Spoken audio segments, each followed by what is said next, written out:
నమస్కారం గురుగారు. శ్రీమాత్రే నమః.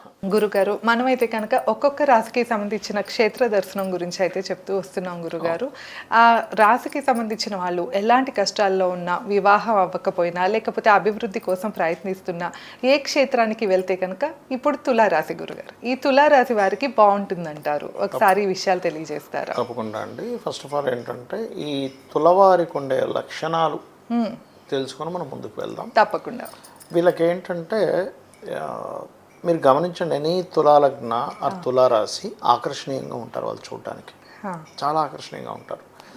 అండ్ బ్యాలెన్సింగ్ వీళ్ళలో ఉండేటువంటి పాజిటివ్ ఇదేమిటి అంటే ఎలాంటి సిచ్యువేషన్ అయినా బ్యాలెన్స్ చేసుకోగలుగుతారు.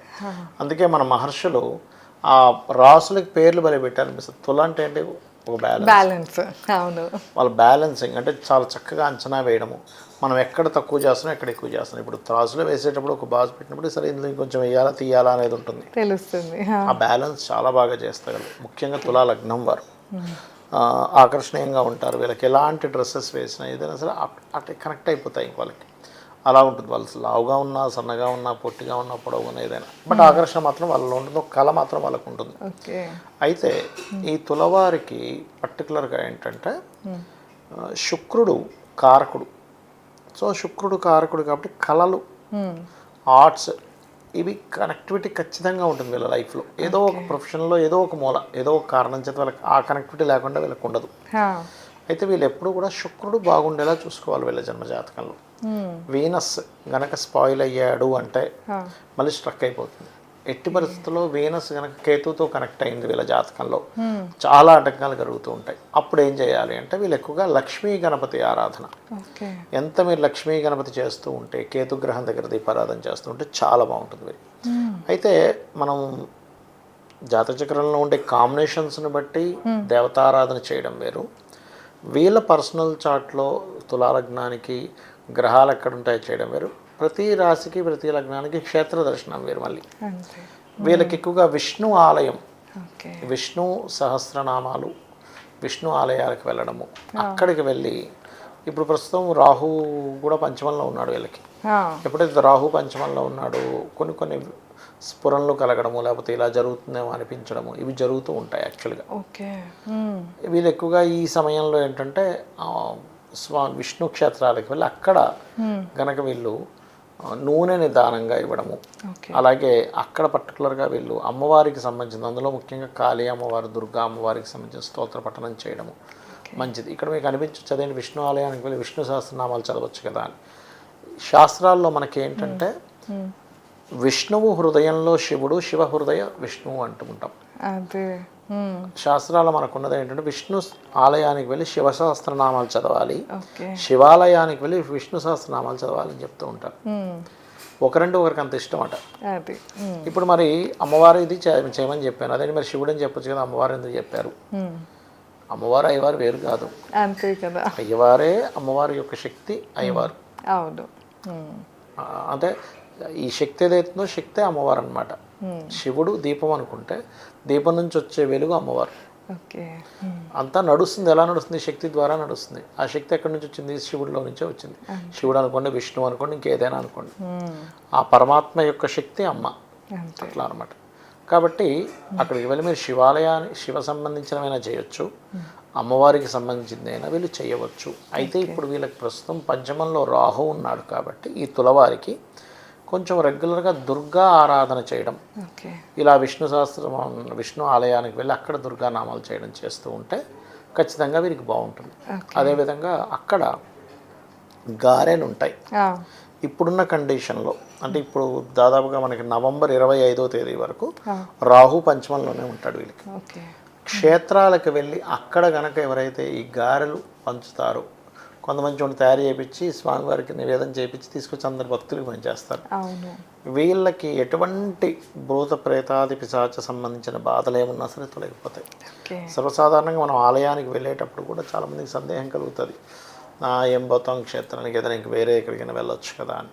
నువ్వు వేరే ఏ గోవానో లేకపోతే ఇంకో దగ్గరికి వెళ్తే నాలుగు డబ్బులు ఖర్చు అవుతా, వెళ్ళి తిరిగి వచ్చామంటా అనుకుంటాం. కానీ నీ సోల్కి పట్టినటువంటిది ఏదైతే పిశాచం, ఒక నెగటివ్ కర్మ ఏదైతే ఉంటుందో అది కేవలం క్షేత్ర మహిమ ద్వారానే పోవాలి. ఓకే. మ్మ్. ఇప్పుడు చూడండి, మనకి బాగా చెమట పట్టింది, గాలి ద్వారానే ఈ చెమట తగ్గుతుంది, ఈ ఉక్కు తగ్గుతుంది. ఇంకా వేరే ఏం చేసినా మీకు గాలి తగ్గదు. తగ్గదు. మ్మ్. ఏమంటే ఈ చెమట పడుతుంది, చల్లటి నీళ్ళు తాగితే తగ్గుతుందా, లేకపోతే ఇంకోటి తగ్గుతుందా? ఓన్లీ గాలే రావాలి, లేకపోతే మీరు తుడుచుకోవాలి. అంతే. అలాగే కొన్ని మనల్ని అంటిపెట్టుకున్నటువంటి కొన్ని నెగటివ్స్ ఏవైతే ఉంటాయో అవి మన మీద ఎవరో ప్రయోగం చేయాల్సిన అవసరం లేదు.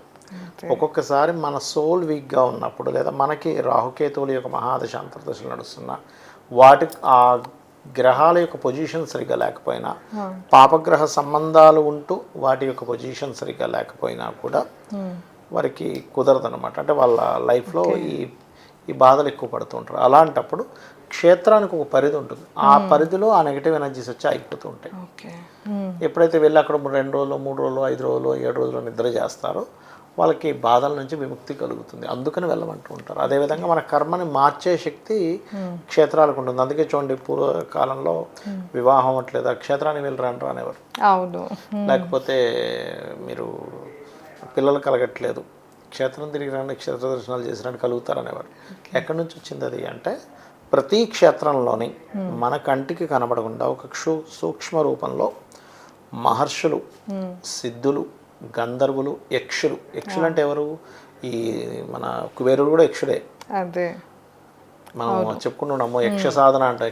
అదేం కాదు, కుబేరుడు కూడా మరి యక్షుడే. మరి అందరూ మరి కుబేర పూజ చేసుకుంటున్నారుగా, మరి అది కూడా యక్ష సాధనేగా. కాబట్టి ఏంటంటే యక్షుడికి రాజు ఆయన. అయితే ఈ కుబేర సంబంధించినటువంటి మనకి శివుణ్ణి కూడా యక్షుడితో పోలుస్తారు, తెలుసా మీకు? అవును అవును గురుగారు, విన్నారు కదా. అలా ఏంటంటే ఈ యొక్క పూజ ఎప్పుడైతే మనం క్షేత్రాలకు వెళ్తామో వీళ్ళు పడే బాధకి వాళ్ళు దయదలిచి ఏదో ఒక అనుగ్రహాన్ని ఇస్తారు. 2 భార్యాభర్తలు వెళ్ళారు, క్షేత్రానికి వెళ్ళారు, అయ్యో పిల్లలు లేరని బాధపడుతున్నారు. అవును. దేవతలకి, యక్షులకి, గంధర్వులకి ఉండేటువంటి లక్షణం ఏంటంటే, రే వీళ్ళు వచ్చి పాపం క్షేత్ర దర్శనం చేసుకుని ఇంత బాధపడుతున్నారు కదా అని మన కంటికి కనబడకుండానే మనకు ఒక వరంలాగా ఆశీర్వదించి వెళ్ళిపోతారు. అలాంటి ఆశీర్వచనం ఎప్పుడు లభిస్తుంది అంటే, నువ్వు భక్తి శ్రద్ధలతో క్షేత్రానికి వెళ్ళి అక్కడ నియమ నిబంధనలు పాటించినప్పుడే. కానీ అక్కడికి వెళ్ళి ఏదో నీ ఇష్టం వచ్చినట్టుగా ఓన్లీ రీల్స్ చేసుకోవడము, లేకపోతే ఇష్టం వచ్చినట్టుగా ఉండడం, ఇష్టం వచ్చినట్టుగా మాట్లాడడం, క్షేత్రం మహిమ మర్చిపోయి అక్కడికి వెళ్ళి ఎంత శ్రద్ధాభక్తిగా ఉండాలనేటువంటి విషయాన్ని మర్చిపోయి లైన్లో గొడవలు పడ్డం, అక్కడికి వెళ్ళిన తర్వాత ఏంటి ఇక్కడ సరిగ్గా సెక్యూరిటీ లేదనుకోవడం. ఉండాలి అదే అట్లా.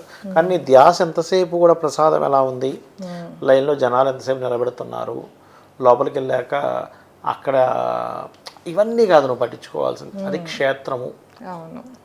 క్షేత్రము అన్నాక క్షేత్ర సంబంధించింది నువ్వు పట్టించుకోవాలి. తల్లి ఎంత అందంగా ఉందని చూడరు ఎవడు కూడా. తల్లిని తల్లిగా చూస్తాం. తల్లి ఐశ్వర్యరాయి ఉందా లేదా?